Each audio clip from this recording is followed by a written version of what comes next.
that they will have second thoughts and get out of Kuwait. Senator, thank you very much indeed for joining us from Washington. Sandy. The first joint elections in East and West Germany are due to take place 6 weeks early on October the 14th. It's hoped the change will forestall the threatened collapse of the East German economy. But the Soviet Union said the proposal could disrupt international negotiations over the final reunification of the two Germanys. The idea for an earlier poll came from the East German Prime Minister Lothar de Maizière. It would speed up reunification and, in theory, help his economy, which after 40 years of communism is in a mess. The East's industrial output and exports have fallen as quickly as the Berlin Wall, and unemployment is rising at the rate of 50,000 a week. The reasons? A difficult change to a free market economy and a lack of investment. It's hoped a quicker step towards full unification will stop the rot. Chancellor Kohl, on holiday in Austria, welcomed the idea, saying it was what both Germanys wanted, but it suits him as well. Because if the East's economy continues to decline, his West German taxpayers will have to pick up the bill. And there are already complaints that unification doesn't come cheap. The cost so far, billions of Deutschmarks. So an early election would benefit Herr Kohl, as he's riding high in the opinion polls after his success in persuading President Gorbachev to allow a united Germany to stay in NATO. However, having just agreed that, the Soviets are wary of an early election, warning that it could cause a hiccup in international talks on unification. And there's anger from the opposition Social Democrats, who see the idea as political manipulation. Their leader, Oscar Lafontaine, is challenging Herr Kohl in the race to become Chancellor of both Germanys. But Herr Kohl's Christian Democrats triumphed in the East German elections, and unless there's a political disaster, he looks set to govern a united Germany. Britain today recorded its highest ever temperature, breaking the previous record set nearly 80 years ago. Weather stations at Nailston in Leicestershire and Cheltenham in Gloucestershire registered 99 degrees. That's 1 degree higher than in 1911. While many people have been happy to make the most of the heat wave and top up tans worthy of the tropics, others have jammed the switchboard at the London Weather Centre, worried that these record high temperatures mark the start of global warming. Extremes of climate are rewriting the record books around the world. In Australia, torrential rain has flooded towns and cities in New South Wales. But the forecasters say there is little evidence of permanent climatic change. Though Britain's heatwave conditions do show us what life will be like as global warming takes effect.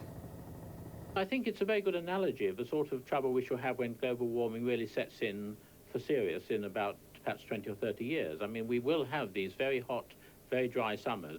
Environmentalists say it's not too late to impose measures to preserve resources and to save the ozone layer. In the long run, these hot, dry summers, and perhaps rather dry winters as well in the East, are going to be the problem, and we've got to think about how we're going to adjust to them and the things we need to do so that people who live in Britain in 20, 30, 40 years' time don't blame us for not having taken serious steps. Today's record temperatures buckled rail lines, forcing speed restrictions on 125 trains, and drivers faced melted road surfaces and long traffic jams as the promise of continued sunshine over the weekend sent queues of cars to the coast. Tonight's main news again, conflicting signals from the Gulf about whether the Iraqi invasion will stop at Kuwait, but no doubt about what America's response will be if it doesn't. President Bush says all options are open. America said it viewed with significant concern reports that Iraqi troops were closing in on the border with Saudi Arabia. The Iraqis deny it, and they say they'll withdraw from Kuwait on Sunday, security permitting. The Foreign Office here has just said it's treating that with caution. Sandy. We'll be following the Middle East crisis through the night and in our news programs over the weekend. Good night.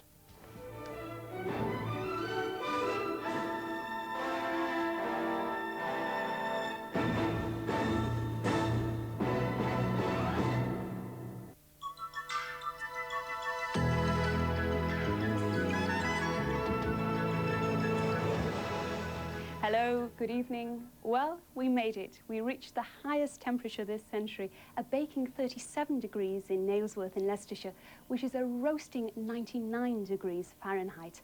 I'm sure you'll be glad to know that things are cooling off come the weekend, and that has to be good news with all the sporting events going on.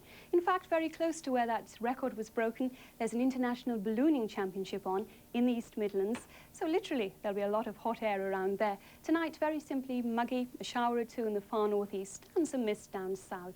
But going into tomorrow, and surprise, surprise, another glorious sunny day, almost uninterrupted sunshine over England and Wales. But up north, the cooling influence I was talking about, that will begin to make its effects felt with a band of cloud over the far north here and a smattering of showers attached to that. As the afternoon wears on, the showers will still continue, the odd shower up in the very far north, and temperatures might just be high enough to spark off the odd shower down south, so that might well have an influence on the ballooning activities in the East Midlands. But all in all, uninterrupted sunshine, what we've become so used to, but a lot cooler. Temperatures, in fact, will be a lot more bearable. 32 in London, which is around 90 Fahrenheit, a lot cooler along the coasts with a nice refreshing sea breeze around. Wales 25, for instance. Let's look even further ahead at Sunday. And the cooling trend continues very much so. A shower or so around. Coming down north, the coolness comes down.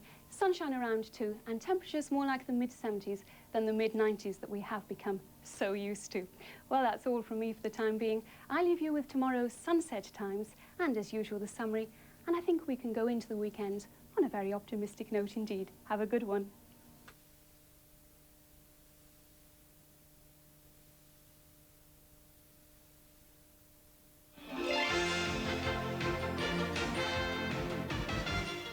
Tonight, 97 degrees and more bans on using water.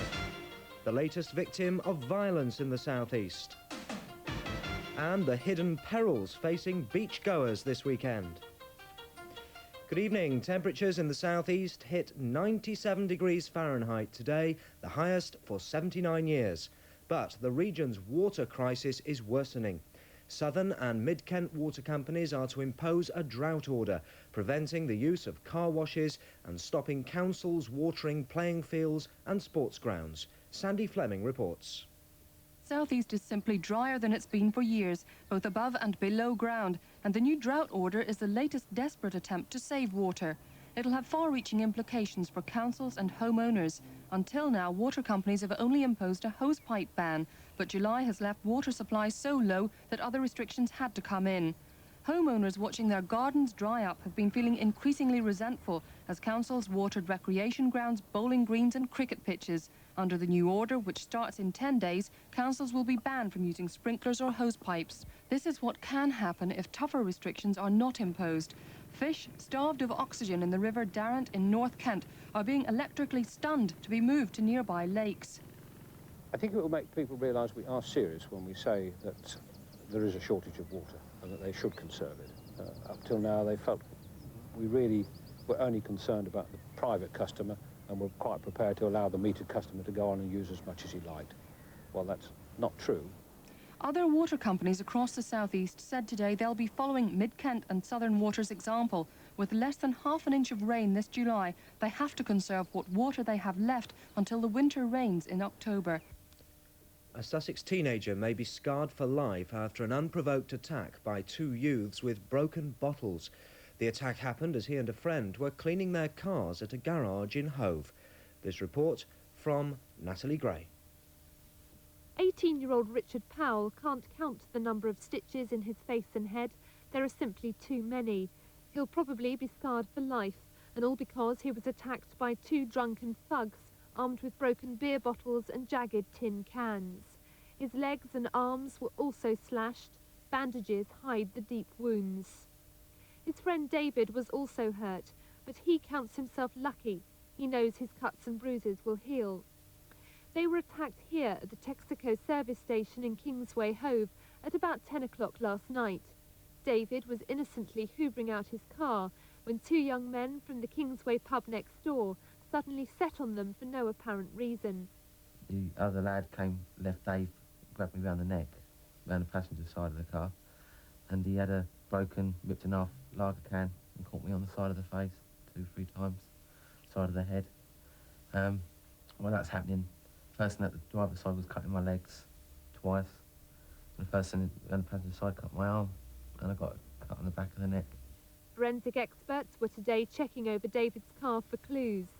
Hove police say they're appalled at what's happened and have made an urgent appeal for information. They say Richard is lucky to have survived. As thousands prepare to flock to the beach this weekend, there's a warning tonight of hidden dangers on a stretch of Kent coastline. 7-year-old Emma Cook was rushed to hospital this afternoon with a steel spike through her foot. Firemen had worked for over an hour to cut her free, as Hugh Kirby reports. The little girl was playing on this concrete breakwater when her foot slipped into a hole. At the bottom was a steel spike which went straight through. With the tide coming in fast, the terrified child screamed in agony as firemen took 70 minutes to cut her free using this power saw. She was rushed to hospital with her foot still impaled on part of the spike. The flying doctor gave her painkillers during the 90-minute ordeal. Do you know whether there are any more of these spikes on these breakwaters? As you can see, it's very difficult to tell because the spikes are normally full of shingle. She was extremely unlucky in the size of her foot. Or other people have been extremely lucky. There could easily be lots more spikes here. And there are. Within an hour, Shepway Council workers began cutting off every piece of visible metalwork. In fact, the whole of this beach is littered with potentially lethal scraps of iron. There are pieces of metal like this lying all over the beach. I mean, should people really be allowed to bathe here, or should someone clean up the beach? As soon as we've heard of the problem, we've come down here to get it resolved. I mean, how many more of these spikes do you think there may be? I haven't got a clue. Hopefully we will find them. But I was told by one workman that Shepway Council officials are supposed to inspect the beach once a week. Tonight, a full investigation's been launched into why so much scrap has been left lying here for years. A regular river bus for commuters on the Medway is lopping up to 2 hours off their daily travel times, and the service is proving so popular that soon one boat might not be enough, as Lloyd Bracey reports. The Medway regulars are waiting for their bus. In town, traffic and tempers are building up. So who wouldn't prefer this to this as a way of starting the day? The word's out now. The MV Clarist is making converts, people who've realised that their best transport asset flows past their doorsteps. They work on the Medway City Estate, one of the country's largest. It's a long drive from Chatham at the best of times, but now roadworks scheduled to last 9 weeks mean rush hour traffic is often at a standstill. But the Clarist goes the short way, journey time 7 minutes, so commuters can save 2 hours a day. So they're quite happy to pay the £1 a day for a return trip. They can even have a coffee on the way. So quick. Good, it's relaxing, better than the bus and the fumes. Well, I've been catching it even before the roadworks, so I find it much quicker for me to get to work. It'd take me an hour through the town, whereas it only takes me 10 minutes on the boat. And if you're a fine weather sailor, don't worry. The boat has heating and only a pea super will stop her from sailing. Even so, there will always be those who prefer to do it their way. Finally, congratulations to a young woman who's just completed the first triple channel swim by a woman. 25-year-old Alison Streeter swam continuously for more than 35 hours and completed her third crossing tonight to land a place in the record books. Well done to her. We leave you now with the weekend weather forecast from Ron Lobeck. Good evening, Will. Thank you to all those people who took the trouble to report temperatures today. Unfortunately, some of them were not what we would call accurate, but they were the temperatures that were reported, if you know what I mean. It's the high-pressure system drifting away, the cold front edging down towards us, going to introduce cooler air in the longer term. Tonight, humid, sticky, lowest temperatures about 16 Celsius. Tomorrow, a hot day, especially in parts of Kent and Sussex, but cooler air tending to make its way towards us, and that cooler air could trigger off thundery activity during the afternoon. Some of them could be heavy. Looking through till Tuesday, Sunday and Monday much cooler, slight risk of rain on Monday, but Tuesday settling down into a mostly sunny day with temperatures around about the mid-20s. Good night from me. Here's the summary.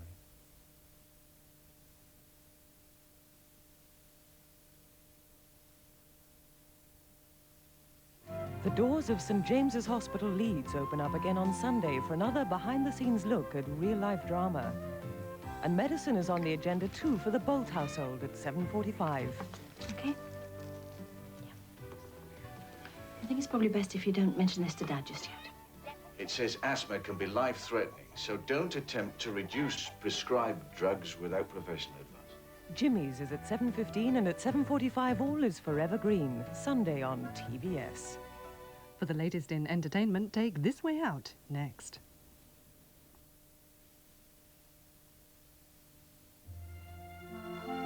I want to be like Mummy. I want to be a princess. I want to be blonde. I want to be out late. I want to be brown. I want to be green. I want to be next. I want to be discovered. I want to be in the Christmas. I want to be a 12. I want to be wrong. I want to be Colonel Mustard. I want to be indoors.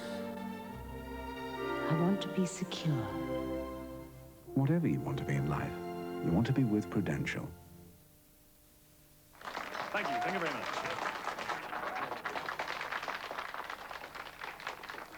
Young lady there, now, you're Michelle, and you hate working for your boss at a firm of accountants in Milton Keynes. Chap that is called Bob. Now, Bob has been married to Lisa there for 6 years. And Bob, if I'm not mistaken, you've just come back from a romantic weekend in Brighton. Thank you. Yeah. Yes, I do. Your best bet for a fuller flavour. Carling Black Label. SOS? ATS! Oh dear, oh dear. SOS. ATS.